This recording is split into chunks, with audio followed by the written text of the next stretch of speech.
Now we need to find here bearing of A from B, right?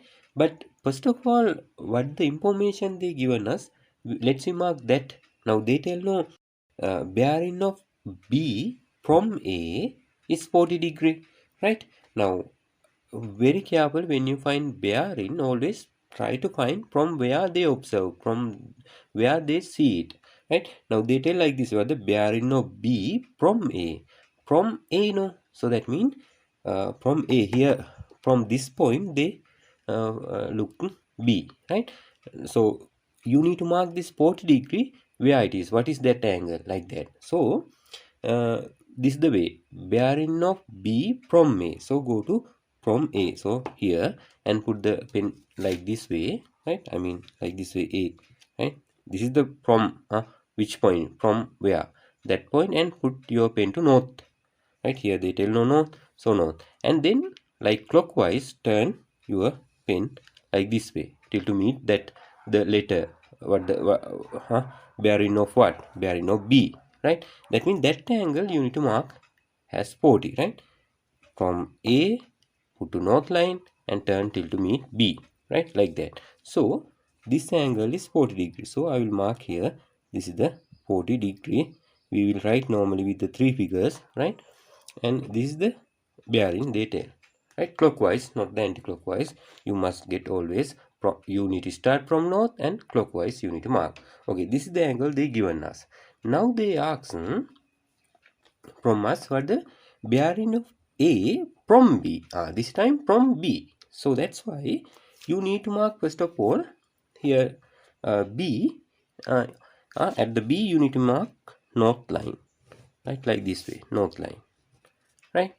From B, no. Okay, now we need to find which angle they ask from us, right? Bearing of A from B. Go to B from B, no, now, right?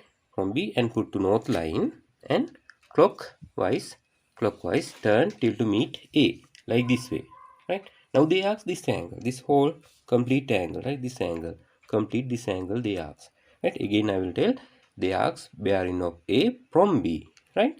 So go to B, put your pen to north line, onto north line, and then turn clockwise till to meet A, right? That means this angle they ask. Now I need to show you how to find what is the angle they ask here, but the angle they talking about, right? I mean bearing angle, right? So this is the angle they ask, right? You need to find this angle, right? Okay, now this is north. How to get this angle? Very simple. We know, we learned this type of theorem, or when you have two line parallel, these two angle add up to 180. Normally we call interior aligned angle. Like that, this north line are parallel always. North line same direction. No, these two parallel always. These two line like that. Here this north line and this north line parallel. So this angle plus this angle must be 180, right? So you can find this angle here 40 degree, no, from 180 subtract 40, 180 subtract 40. I don't need to show this, you know, 140, that means this angle 140. Then easily you can find this is what the, from 360 subtract 140, right? Then you can get this angle, what the, here 0, here 2, here 2, right? So that means bearing of A from B, right? What the answer? 220 degrees. That's the answer for this question, what the bearing of A from B.